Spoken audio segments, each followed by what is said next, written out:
aférrate a la virtud de ver al otro como a ti mismo, porque todos somos migrantes. Les recuerdo, queridos amigos, que seguimos hablando con don Eugenio Casalava, agricultor de la provincia de Misiones, con unos antecedentes muy importantes, asesor de agricultura familiar para el gobierno de Misiones y uno de las columnas de la colectividad ucraniana acá en la provincia de Misiones. Bueno, nos estabas contando esto de la escuela y es muy interesante el tema porque en tu familia hay también de otros orígenes, no solamente ucranianos, ¿no? ¿Tu padre y madre eran ambos ucranianos o venían, alguno de ellos venía de otra nacionalidad? No, eran ambos ucranianos, eran del mismo lugar allá en Ucrania y después los abuelos que se Ujú, instalaron acá, pues bueno, de hecho la cercanía hizo de que papá se ponga de novio con mamá y se casen, pero ujú, también tenemos de hecho que después generaciones más recientes se vayan mezclando cosas que algunos no querían. Pero yo desde lo que uno conocía cuando éramos chicos, tenía tíos allá en Concepción por parte de mamá que se habían casado con, como decía mamá, con criollos, o ujú, sea, con gente de ahí. ujú, Cosa que siempre uno dice, bueno, ya está. Pero también, qué sé yo, tenemos varias mezclas, lo que yo siempre me río, porque digo, tenemos de todas las razas dentro ya lo que son de papá y mamá, sobrinos, nietos, bisnietos, o sea, gente ya de segunda, tercera generación después de mamá, que lo único que todavía no tenemos, decía el domingo en la casa de una hermana mía en Aristóbulo, que todavía no tenemos el japonés dentro, el resto más o menos ya está completo. Pero es también la convivencia, el saber entender. El alemán, por ejemplo, le costó mucho más la cuestión cuando los hijos se querían mezclar, como se querían, no, se ponían de novio, era la prohibición porque no es de nuestra raza.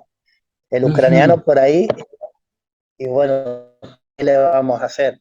ujú. Ese, pero también era eso, juntarse la familia y ir haciendo. Lo que yo siempre digo, nosotros éramos con papá y mamá 13 hermanos y ya los hijos de papá y mamá, o sea, mis hermanos, nadie tuvo más de 5 y ya mis sobrinos, nadie tuvo más que 3. O Ujú. sea, el por qué. Cada uno, antes era, bueno, como dije hoy, papá decía cuando nacía un varón, era preocuparse qué chakra le doy. Ujú, Y ahora nace cualquier nena o varón y uno dice, bueno, ¿qué será que va a estudiar? Que también es la necesidad. La necesidad que el chico no es que no se quede en la chacra, que aprenda lo que tiene que aprender. Como te dije hoy, donde yo estoy, que es la escuela EFA, forma chicos para que muchos continúen en la chacra y que muchos continúen alguna carrera. Ahora, esta EFA ya generó más de 10 promociones de alumnos y ya tiene más de 50 profesionales de ingenieros, técnicos, que estudiaron carreras superiores. Entonces uno dice, bueno, también eso, también es estudiar, también es ver cómo quedarse. Y yo creo que no es para cerrar todavía, para mi pensamiento. Yo acá me voy a quedar, pero me voy a quedar por la simple razón. Como dicen ahora muchos como refrán, este es mi lugar en el mundo. ujú. Pero también, pero también tengo el cementerio enfrente de mi chacra. No es que ya tenga lugar en el cementerio, pero es grande todo el espacio que hay, así que en algún lugar va a ser. Pero es eso, ¿viste? Uno siempre amó este lugar y no de balde estos casi 77 años que tengo, los viví acá. Claro. Claro, y esto, esta resistencia que tenían las colectividades, los alemanes, los ucranianos, muy seguramente los rusos también y otros que estuvieron acá, ¿qué les venció esa resistencia a vincularse con las otras comunidades? ¿El tiempo en la medida que fue interactuando la sociedad o hubo algún proceso de sensibilización? no, el tiempo de que fue pasando, el tiempo que la gente se fue conociendo, yo creo que tuvo mucho que ver, porque cuando uno mira las décadas anteriores, de esos días hablábamos con una vecina de acá, no hubo tanto crecimiento, qué sé yo, comunicacional o lo que se dice, como en esta última década o dos décadas atrás. Yo siempre digo, nosotros cuando éramos jóvenes, eh, si alguien escribía una carta, había una tarjeta postal a mitad del camino yendo a Oberá, a 10 kilómetros, a ver si llegó la carta. Y hoy celular en mano, te comunicas con el mundo. Y yo Sí, creo que eso también sí, hace que hoy mismo todos tengan nos celular, acercamos todos. nos acercamos todos. Yo te estoy mirando a través de un celular, era impensable cuando mi padre murió en el 81, para avisarle a la familia que había en Buenos Aires, en Chaco, en otros lados. Y fui a la telefónica de Oberá y el teléfono era manija. O Sí, sí, sea, sí, eh, sí, de y discado. si no pedías, sí, o si no pedías una comunicación urgente y vos tenías que decir, bueno, el por qué murió fulano, y uno decía, no, mentir. Entonces te decían, bueno, espere 15, 20 minutos y te pasaban a la cabina. Pero yo digo, ahora tenés instalado, mira, antes papá y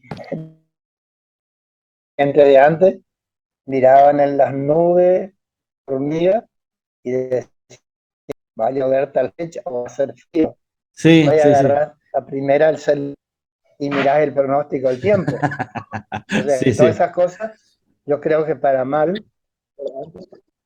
antes, antes cuando éramos chicos nos acostumbraron a producir según la fase lunar. O Sí. sea, no se siembra tal cosa si es luna llena o si es luna nueva. No se cosecha porque se va a carunchar, como se dice.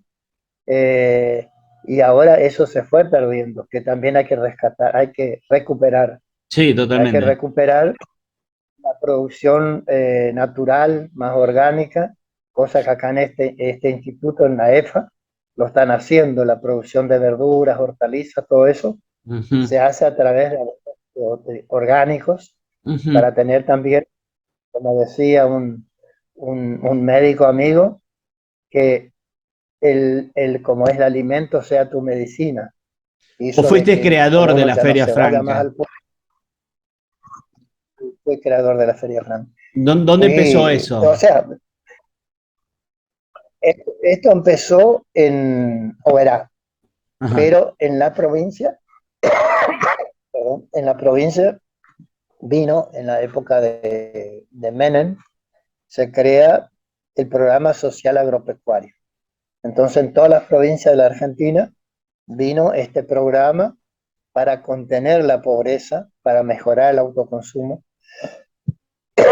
para el pequeño productor, cosa que nos llaman, era el movimiento agrario, era la única organización registrada, conocida en la provincia, y nos llaman y somos como parte técnica del programa social agropecuario. Don Eugenio, ya para cerrar esta entrevista, el mundo está atravesado por diferentes migraciones, ¿no? Asia, África, Europa, América. La América Latina desde el sur al norte, ¿no? Del sudeste asiático están buscando Europa.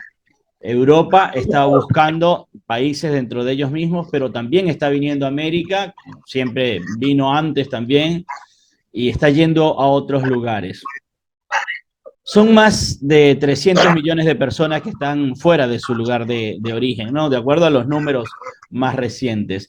Y esta es una realidad que se va cada vez haciendo más dura, ¿no? Por la situación en que migran algunas personas, sobre todo donde hay gobiernos muy autoritarios, muy dictatoriales, donde hay convulsiones sociales, o donde hay temas de cambio climático y la gente no puede plantar, ya no puede tener su sustento.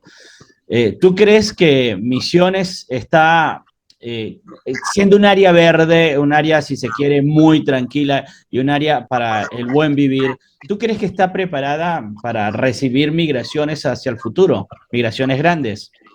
Mira, yo creo que tendría, así como fue muy generosa la Argentina, en aquella época tendría que haber sido.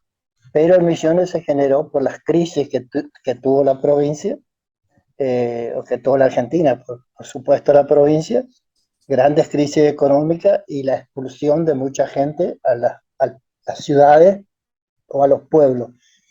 Y la apropiación de tierras en pocas manos. Hoy hay grandes yerbateros, grandes tialeros en la provincia que tienen miles de hectáreas. No es que no haya tierra para la gente que venga. La gente tiene que empezar a producir lo que recién terminamos de hablar, la producción de alimentos, por ahí en una decisión política en menos hectáreas. O sea, que el Estado, tierra que se vende, que el Estado sea el comprador, para ver cómo ubica productores de frutas, hortalizas, verduras, como un producto también a futuro, como la yerba mate hoy es producto madre de la provincia, que también la producción de alimentos sea. La única forma de decir vale la pena recibir, pero hay tierra que se la puede recuperar. Nosotros habíamos presentado años atrás, 20 o más años atrás, un proyecto de un banco de tierra. Banco de tierra donde el Estado, como te dije, sea el comprador y el que decide para quién va a ser esa tierra. Para los hijos de que quieren producir y no tengan forma de comprar tierra, o también para los inmigrantes que vengan o los hijos de los inmigrantes que quieran producir. Hay que trabajar sobre este tema, pero Misiones puede recibir como recibió siempre. Yo creo que por ahí yo estos días estuve el domingo en Aristóbulo y hay una zona en el kilómetro 214 que hay, según me contaba una sobrina, como 50 familias europeas que fueron a ese lugar y están produciendo su alimento. Y lo que no producen van a la Feria Franca, que trabaja mi sobrino, mi hermana, y compran allá. Y son gente europea, todos que se cansaron de las grandes ciudades y quieren estar en la naturaleza. Entonces para ellos, como ellos dicen, nosotros con 2 hectáreas, 3 hectáreas, ya está, ya podemos producir. Yo creo que como vieron nuestros abuelos como un imán Misiones, te decía, estos están viendo de la misma forma. Todavía hay monte, todavía hay naturaleza, todavía no estamos contaminados con tantas cosas que hay, entonces Misiones también puede ser receptora de inmigrantes. Bueno, queridos amigos, ustedes lo escucharon, fue don Eugenio Casalaba y ahora nosotros vamos a una pausa y volvemos enseguida.